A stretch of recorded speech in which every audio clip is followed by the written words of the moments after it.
মেঘাবৃত আকাশ মনকে মাতিয়ে তোলে। প্রবল দাবদাহের পর বর্ষা আসে, এক টুকরো স্বস্তি নিয়ে।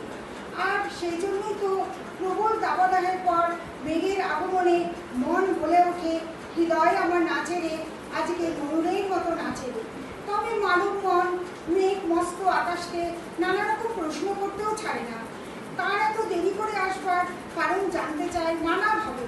কবি শঙ্কর ঘোষের কবিতা মেঘ আমাদের মনের এই জাতীয় আবেগকে ফুটিয়ে তোলে। আজ এই সন্দেহ বাসরে মেঘ কবিতাটি পাঠ করে শোনাব।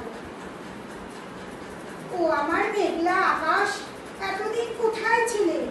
এত যে যাত্রা দিনে যাচ্ছে সবাই মিলে, চোখে জল ছুটছে নোনা, কিছু কি তাই মানো না? দিয়ে যাও এক ঘটি জল আমাদের শুকনো বিলে।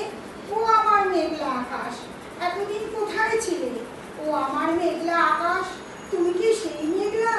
ঝরাতে পদ্মার জল, ভরাতে সেই মেঘলা, সেই ধারা কোথায় গেল? তুমি কি অন্ধ হলে? আমাদের ত্যাগ করেছ, আমরা মন্দ হলে? ভালো আর হই কি করে দুপুটো জল না পেলে? ও আমার মেঘলা আকাশ, এতদিন কোথায় ছিলে?